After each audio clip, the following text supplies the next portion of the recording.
Hola, un abrazo para todos ustedes que nos acompañan en esta aventura de ir leyendo todo el Nuevo Testamento e ir comentando algunos pasajes, algunas enseñanzas que Dios quiere que nosotros conozcamos.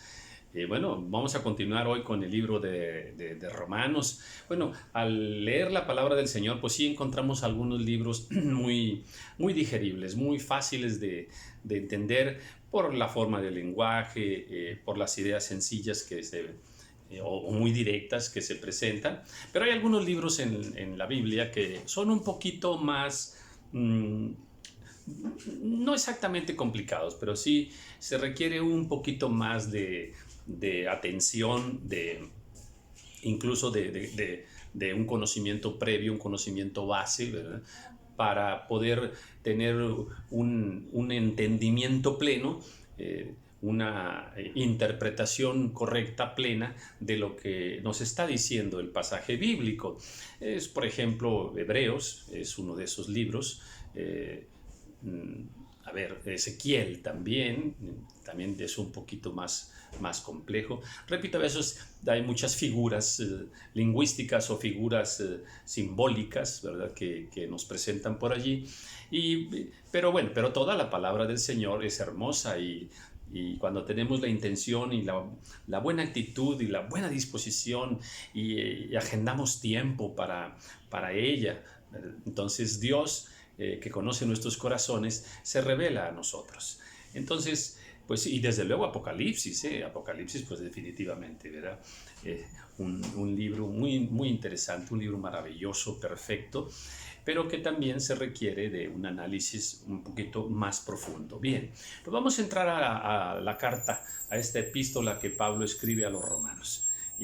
Vamos a ver qué les escribió Pablo a los romanos, inspirado por el Espíritu Santo, porque no es Pablo el que escribe, Pablo es el instrumento terrenal, es Dios quien dicta su palabra. Entonces, vamos a ver qué aprendemos juntos. Bien, Pablo, siervo de Jesucristo, llamado a ser apóstol, apartado para el Evangelio de Dios, llamado a ser apóstol. No, la Escritura nos enseña que nadie puede tomar un ministerio nada más porque cree que puede hacerlo, porque siente que puede hacerlo, porque se sabe con cualidades como para hacer aquello. No, no. Los ministerios del Señor requieren de un llamado y establecido por Dios en el cuerpo de Cristo a través de los ministerios ya establecidos también de la misma forma. Dice que Él había prometido antes por sus profetas en las Santas Escrituras acerca de su Hijo, nuestro Señor Jesucristo, que era del linaje de David según la carne, que fue declarado Hijo de Dios con poder, según el Espíritu de santidad, por la resurrección de entre los muertos. Bien, aquí ya hay varias cosas que se pueden señalar.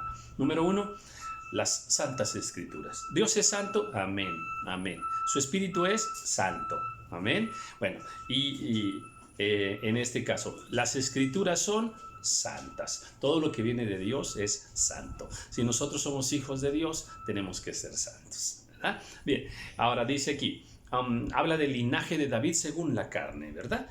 Hemos hecho comentarios en otros libros que hay un linaje santo, hay un linaje que Dios ha perpetuado y ha resguardado de la contaminación del mundo, ¿verdad? Y a través de todo ese linaje fue descendiendo hasta llegar a nuestro Señor Jesucristo, ¿verdad? Y ahora nosotros que pertenecemos también al linaje santo, ¿verdad?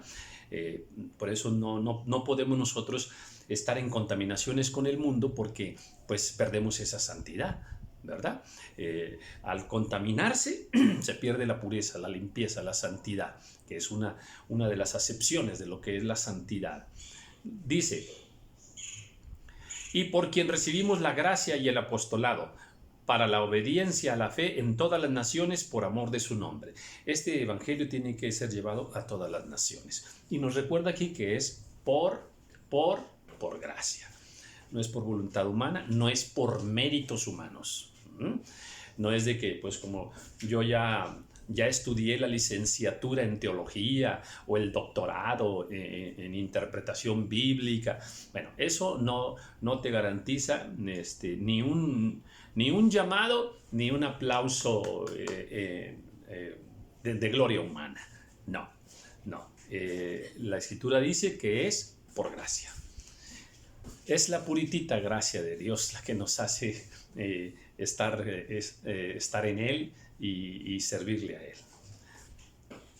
Entre los cuales estáis también vosotros, llamados a ser de Jesucristo. A todos los que estáis en Roma, amados de Dios, llamados a ser santos, llamados a ser santos. Todos los que están en México, llamados a ser santos. Todos los que están en Cuba, saludos allá a mi hermano Enrique, ¿verdad? Llamados a ser santos. Giancarlo, que estás por allá en Sudamérica, te mando un saludo, un abrazo, hermano. Te recuerdo que eres llamado también a ser santo. Y así en los diferentes países donde, pues ahora con las benditas redes sociales podemos llegar en un instante, ¿verdad? Entonces, todos los hijos del Señor, los que están en Estados Unidos, en Europa, en África, ¿verdad? Tengo unos hermanos que me saludan también, me mandan saludos desde África, en Kenia, ¿verdad? Y bueno, pues una bendición. Entonces, a ver, todos somos llamados a ser santos. Gloria sea al nombre de Jesucristo. Gracia y paz a vosotros, de Dios nuestro Padre y del Señor Jesucristo. Primeramente, doy gracias a Dios, dice, mediante Jesucristo, con respecto a todos vosotros, de que vuestra fe se divulga por todo el mundo. Asegurémonos de que nuestra fe la vivamos bien, de tal manera que se hable, no de nosotros, sino de la fe que está en nosotros, que se hable en todo el mundo. Porque si se habla de esa fe que está en nosotros, a ver, ¿en quién tienes tu fe? Ya sé, en nuestro Señor Jesucristo. Tienes la fe en Dios. Bueno, pues si se habla de esa fe, entonces se está extendiendo el reino de Dios. Y esto es lo que el Señor quiere. Dice, porque testigo me es Dios, a quien sirvo en mi espíritu, en el evangelio de su Hijo, de que sin cesar hago mención de vosotros siempre en mis oraciones. Sirvo en mi espíritu. Sí, amén. Que cuando sirvamos no sea un acto humano, no sea un acto simplemente de caridad humana, no. Cuando sirvamos a los demás, no sea un acto simplemente, común y corriente. No lo hagamos un acto común y corriente, el hecho de servir a los demás. No, sino ese servicio que damos, de la manera que sea, ¿verdad? Que sea un servicio en el espíritu. O sea, un servicio con intención espiritual, con trasfondo espiritual, un servicio donde es Dios, el Espíritu de Dios, quien nos lleva a hacer ese servicio. Amén. Eso purifica, eso dignifica ese servicio. Entonces dice, a quien sirvo en mi espíritu, dice el apóstol Pablo, ¿verdad? Rogando que de alguna manera tenga al fin, por la voluntad de Dios, un próspero viaje para ir a vosotros, porque deseo veros para comunicaros algún don espiritual, a fin de que seáis confirmados. Este es un pasaje muy, muy aleccionador de cómo debe ser organizada y administrada la iglesia. Dice, quiero ir a vosotros, ¿verdad?, para comunicarles algún don espiritual. ¿A qué dones se refería el apóstol Pablo que pudiera comunicar, que pudiera compartir con los demás? Bueno, pues muchos, indudablemente muchos, desde, por decir, el don del Espíritu Santo por imposición de manos, desde allí, ¿verdad? Y muchos dones más, la sabiduría misma, la revelación misma, ¿verdad? Enseñarles más exactamente, más fielmente cuál era el camino de Dios, la voluntad del Señor, ¿verdad? Muchos dones espirituales, enseñarles a profetizar, enseñarles a interpretar las Escrituras. Muchos dones podía el apóstol Pablo, sentía esa responsabilidad para llevarles a ellos. Y luego dice, a fin de que seáis confirmados. A ver, voy a ir con ustedes y les voy a transmitir un don espiritual de, por ejemplo, de cómo orar. Por ejemplo, de cómo evangelizar, de cómo echar fuera demonios, por ejemplo, ¿verdad? Él tenía esa capacidad en Dios para comunicar dones espirituales, ¿verdad?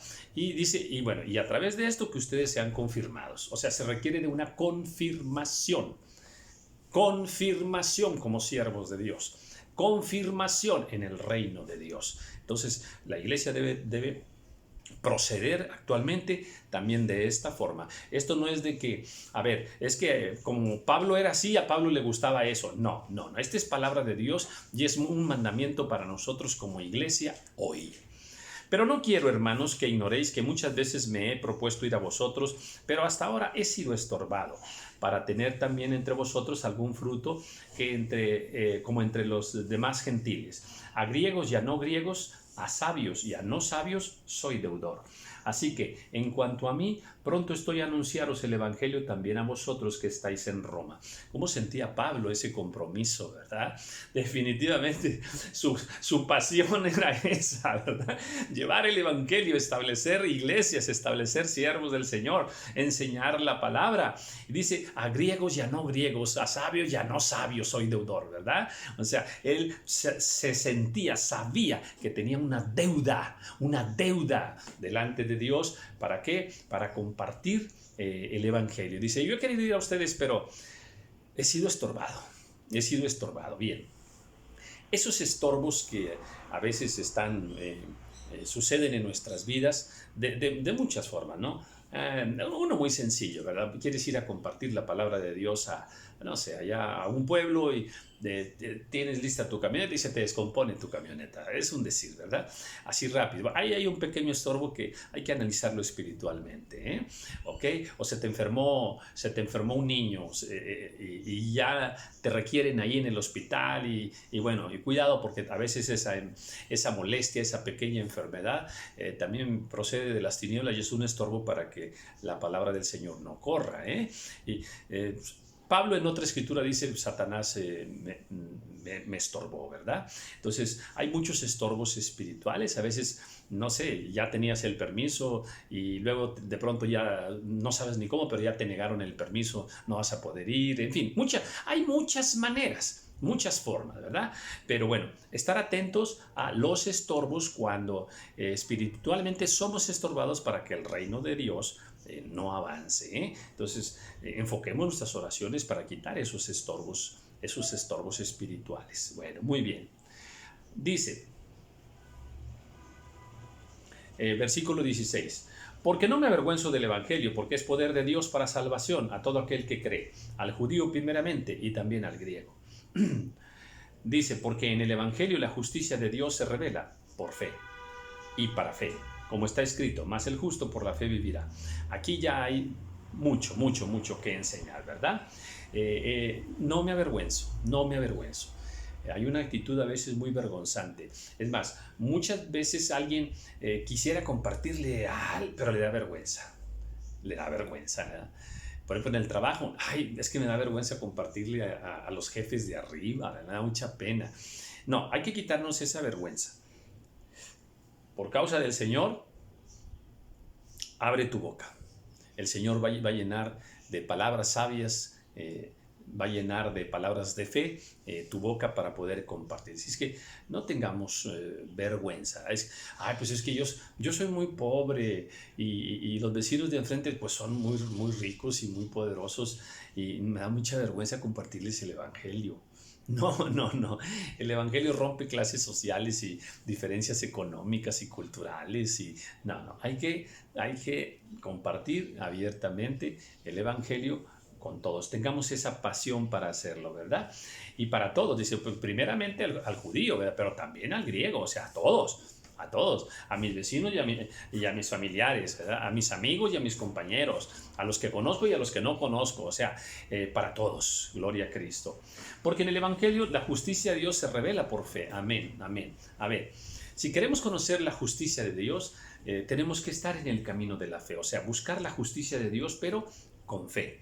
Ahora, cuando Él nos revela su justicia, nos revela su palabra, nos revela su verdad, pues Él quiere que ahora para fe, nos la revela para fe. O sea que ahora nosotros debemos hacer un buen uso de esa revelación, un buen uso de esta sabiduría, un buen uso de este conocimiento, ¿sí? Para propósitos de fe. Amén. Se revela por fe y para que la uses con fe. Gloria a Cristo. Amén. Qué perfecto es el plan del Señor. Mas el justo por la fe vivirá. Ay, Señor amado, enséñanos tu justicia, Padre. Amados hermanos, nos falta mucho para conocer la justicia de Dios, la que está en su palabra, la que nos revela en su palabra. Muchas cosas que están aquí, nosotros creemos que no son justas. Sí, yo le puedo poner muchos ejemplos, ¿eh? A ver, Dios en su palabra permite que haya esclavos y que se compraran con dinero las personas. Eso está aquí, ¿verdad? Hasta dice el precio, cuánto por esto, cuánto por esto y cuánto por lo otro. A ver, ¿y eso será justo? Si lo analizamos nosotros con el pensamiento moderno, con el pensamiento occidental, ¿eso no es justo? Claro que no es justo. Claro que no. A ver, si una mujer tenía esposo y moría sin hijos y el hermano del esposo tenía que casarse con ella y luego el otro y luego el otro, eso está aquí en la palabra. Hasta se lo recordaron al Señor Jesús también. La pregunta es, ¿eso es justo? ¿Eso es justo? Ay, se pone a temblar la justicia, ¿eh? Entonces, el día que suba ese video con respecto a la diferencia tan enorme que hay entre la justicia que establece Dios como lo correcto y lo justo, y la justicia que nosotros hemos implementado humanamente, es completamente diferente. Completamente diferente. Entonces, a ver, estamos muy lejos de conocer y entender la justicia de Dios, la que está en su palabra. Porque no podemos decir que todas las cosas que puso en el Antiguo Testamento, que ahora, en este tiempo, nos parecen unos disparates, no puede ser. No puede ser. Bueno, pues es justo. ¿Por qué? Porque son mandamientos, instrucciones, estatutos establecidos que Dios le dio a Moisés. Un Dios justo. Porque si no estaríamos diciendo, no, es que este no, ¿cómo? Eso no puede ser, ¿verdad? Y así, te repito, te pondría muchos ejemplos. Y aquel que decía ahí, por ejemplo, ¿verdad? Que si el hijo era contumaz y rebelde, tenía que morir a pedradas y el papá era el primero que tenía que tirar la piedra sobre el hijo.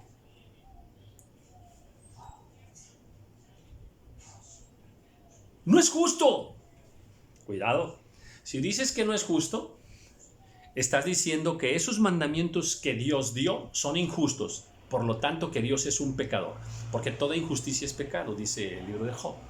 Toda injusticia es pecado, ¿verdad? El libro de Job dice que Dios no comete injusticia. Eso es lo que dice el libro de Job. Y otra escritura nos dice que toda injusticia es pecado. Entonces, si decimos que ese mandamiento que Dios puso es injusto, estamos diciendo que Dios es injusto, estamos diciendo que Él es un pecador. Es más, nos estamos convirtiendo nosotros en más justos que Dios, porque queremos nosotros poner la justicia nuestra sobre la justicia de Dios. ¿Te das cuenta?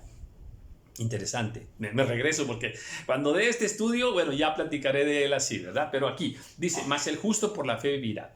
Hay que vivir en la justicia, pero no en la nuestra y no en la de los hombres, sino en la justicia de Dios. Cada día, ¿eh? Amén.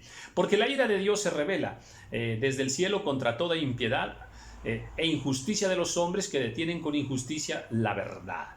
Ay. Los hombres detienen la verdad con injusticias. Oiga esto, los hombres detienen la verdad con injusticias. Ese es un pecado grave. Porque lo que de Dios se conoce, les es manifiesto, pues Dios se los manifestó.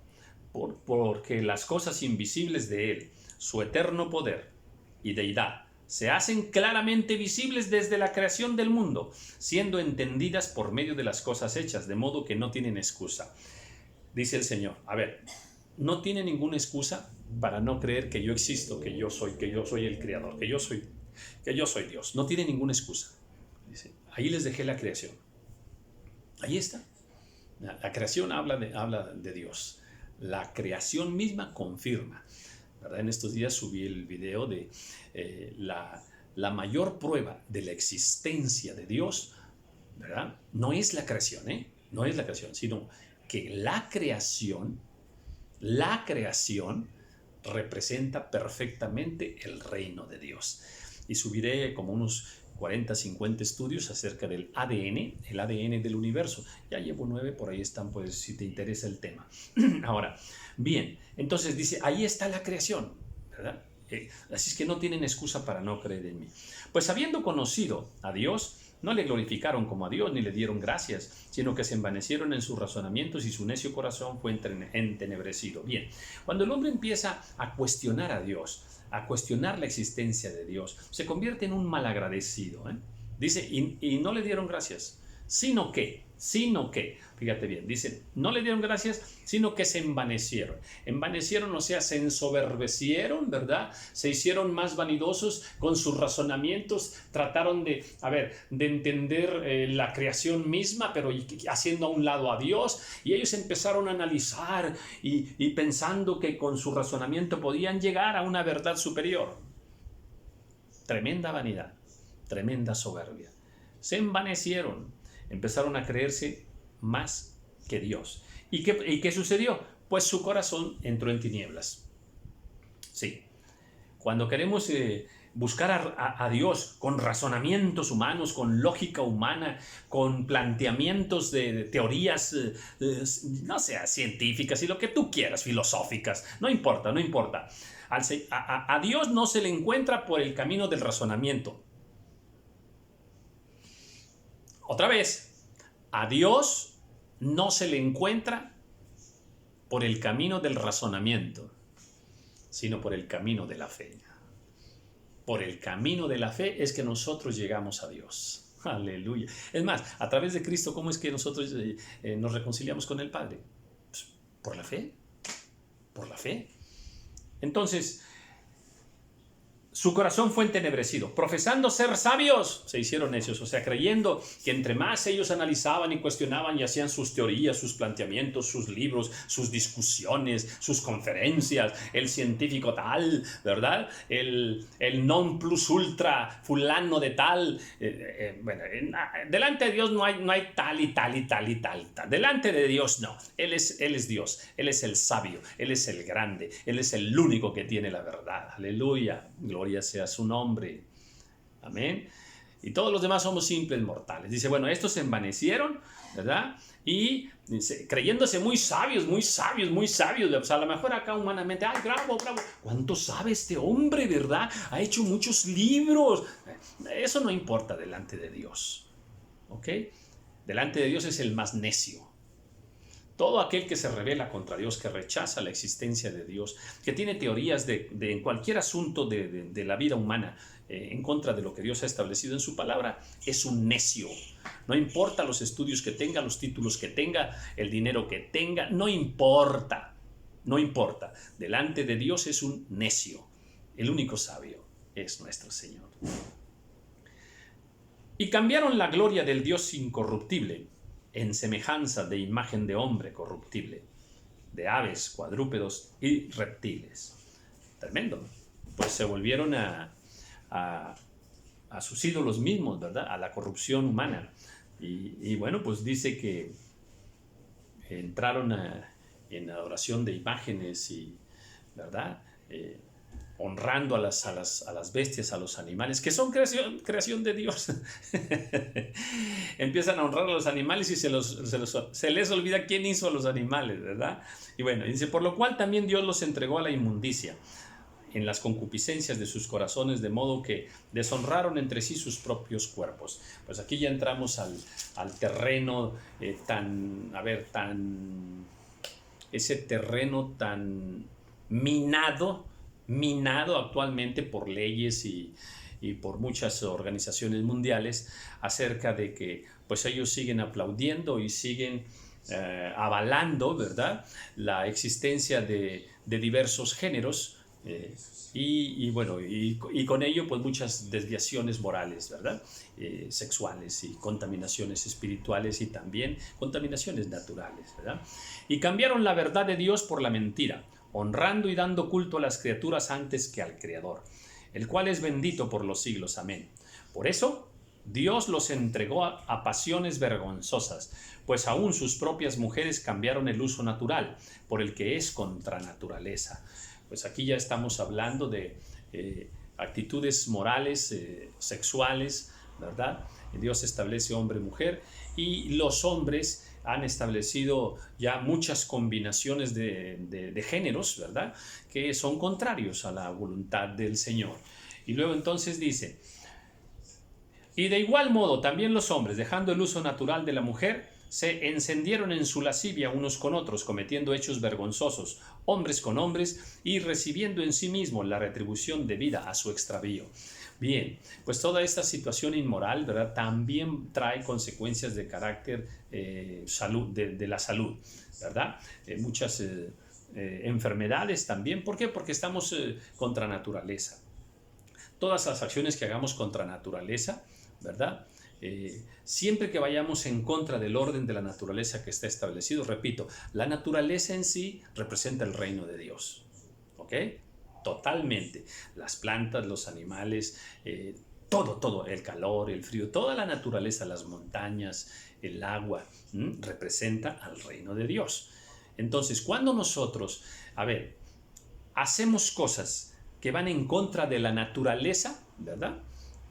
Pues también vamos a ser afectados, enfermados, y vendrán muchas situaciones desde contaminaciones, ¿verdad?, inmundicias, que van a afectarnos físicamente también, desde luego que espiritualmente también, pero también físicamente, ¿eh? Bien, luego dice: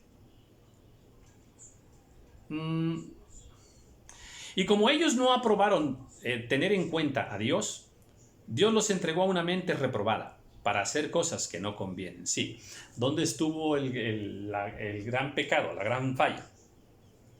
Pues en que su corazón se puso en tinieblas. Y eso, bueno, comenzaron con razonamientos vanos, ¿verdad? Luego se creyeron sabios, ¿verdad? Luego su corazón se llenó de tinieblas. Rechazaron a Dios y aceptaron más a los animales, ¿verdad? Y luego entraron a pasiones vergonzosas, ¿verdad? Hombres con hombres, mujeres con mujeres, y terceros, cuartos y quintos géneros por ahí inventados, ¿verdad? Y dice, y como ellos no aprobaron tener en cuenta a Dios, ¿verdad? Pues por eso sucedió todo, ¿verdad? Y de eso van a venir desviaciones mayores. Ahora ya hay personas que quieren que se legisle y que se avale el sexo, por ejemplo, con niños, ¿verdad? Y las perversiones van a ir en aumento. Así, eso es lo que se espera en los años por venir, ¿eh? No peleemos contra eso, ni tampoco tratemos de evitarlo, ¿eh? Eso tiene que suceder.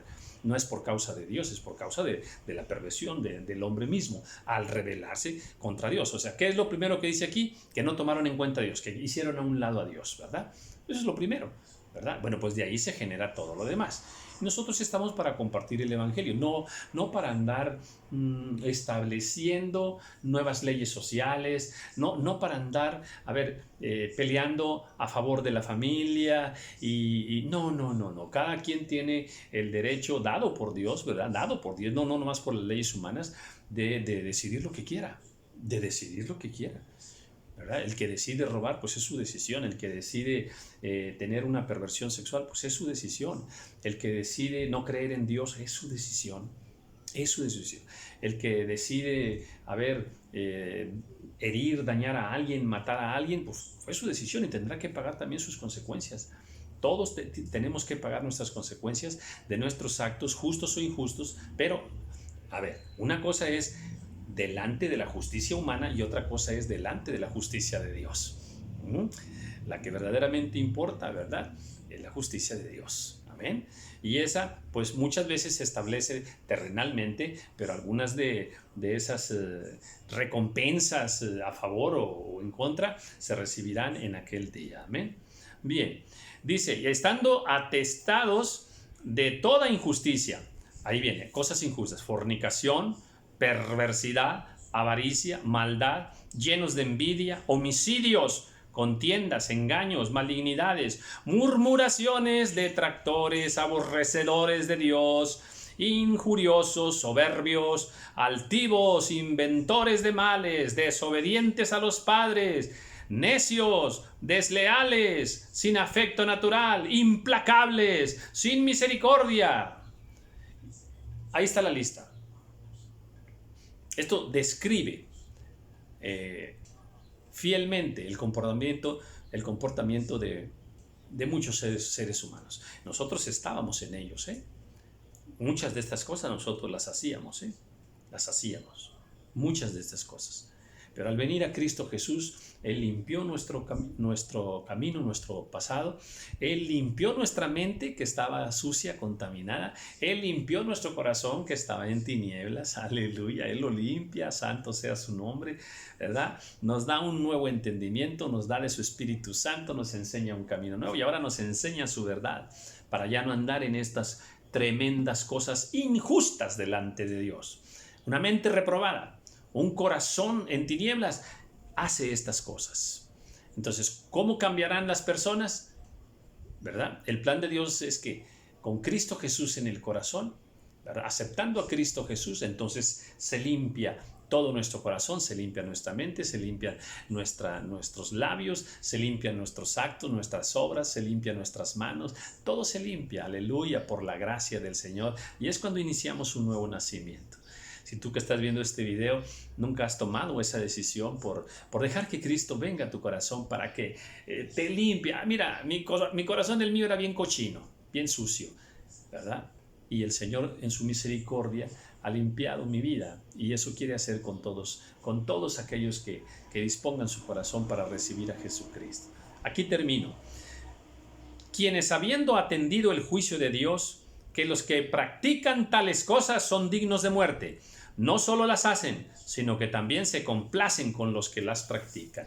Los que practican estas cosas de injusticia y de desobediencia y de pecado, dice aquí, no son más que dignos de muerte. O sea, la muerte está ya determinada para ellos.